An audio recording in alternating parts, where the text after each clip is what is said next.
Saudara-saudari yang terkasih di dalam Kristus, kembali bersama saya dengan Onil di Renungan Harian Sulung.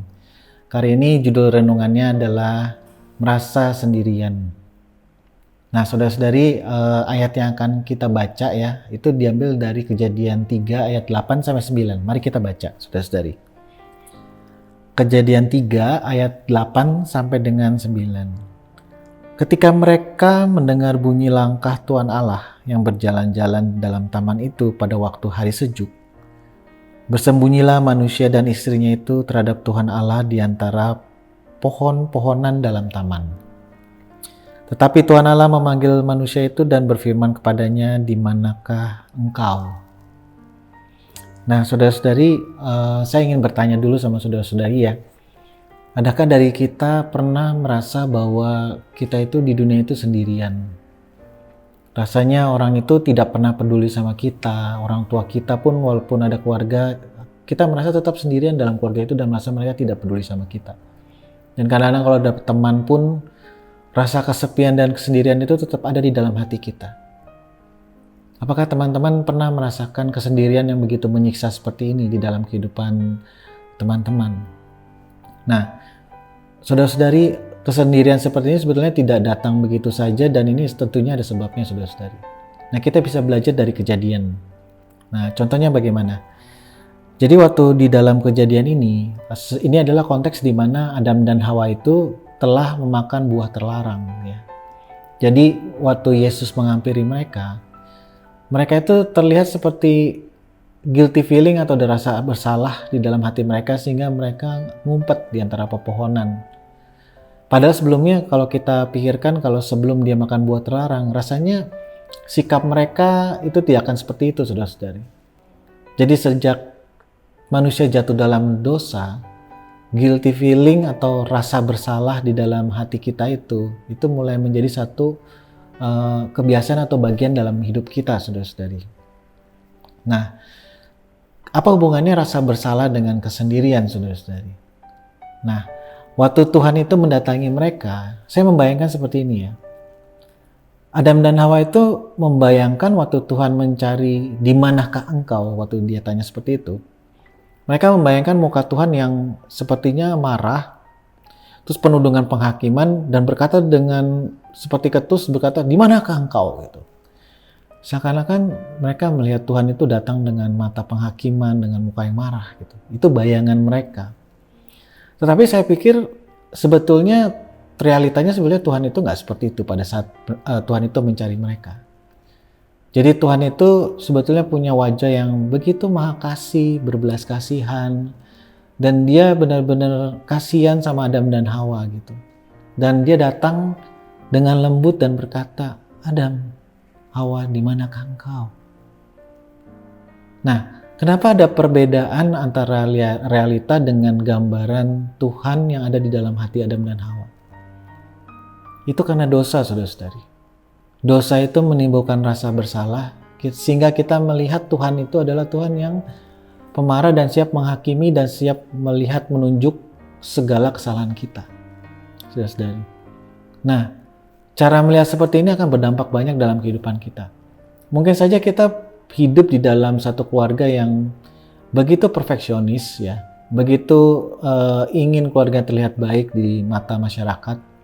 Dan terkadang orang tua itu menekankan anak ini, kurang itu, sehingga anak-anak itu banyak sekali ditekan oleh kekurangan dan kritikan-kritikan dari orang tua atau penghakiman.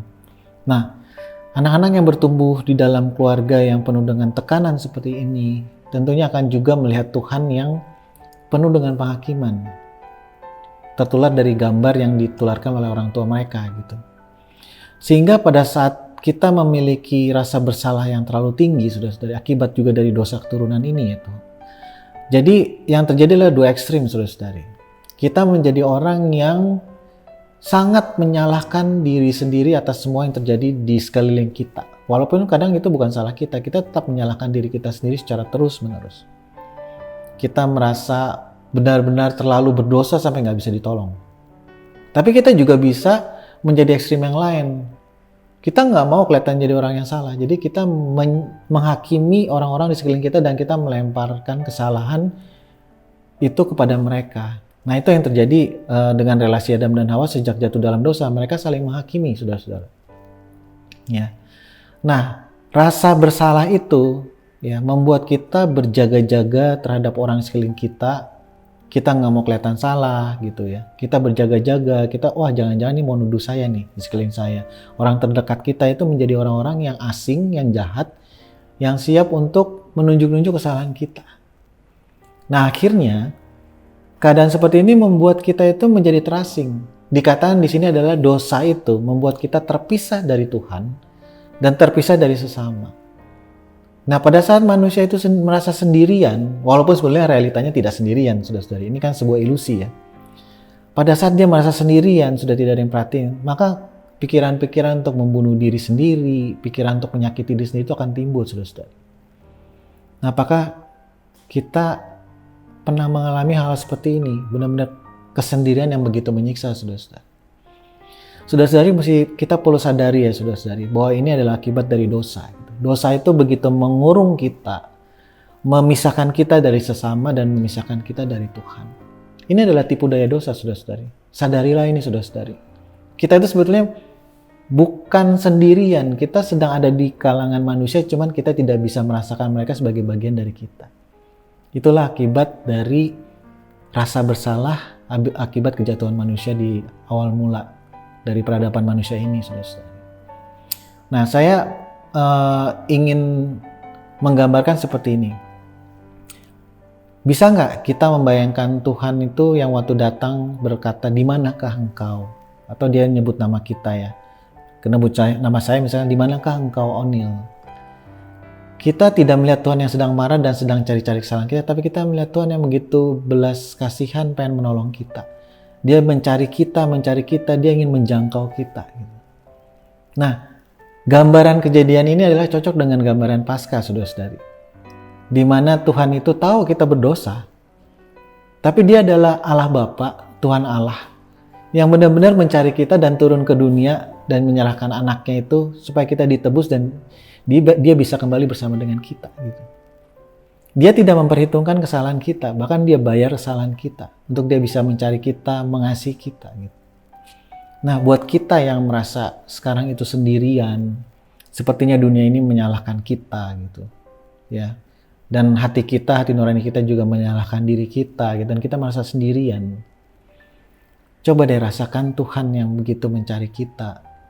Bahkan jangan tanggung kesalahan kita dengan perbuatan baik kita lagi, saudara-saudari. Tapi biarlah kesalahan kita itu kita katakan sudah ditanggung oleh Yesus.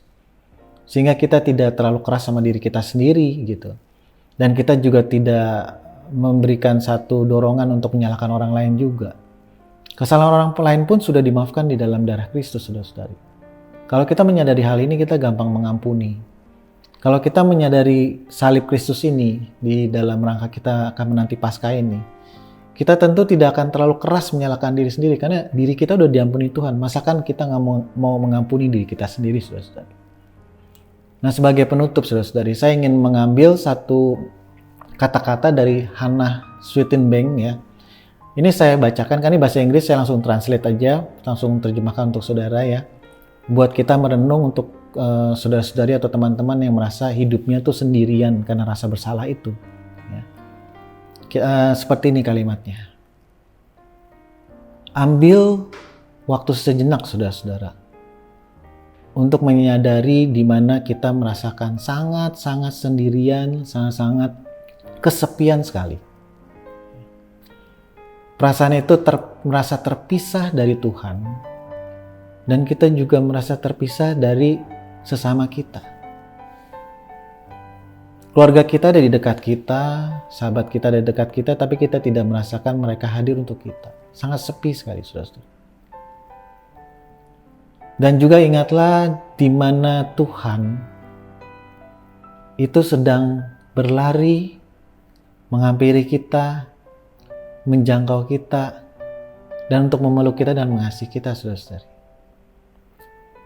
Ingatlah momen-momen itu di dalam kehidupan kita di mana Tuhan itu benar-benar nyari kita untuk menjangkau kita.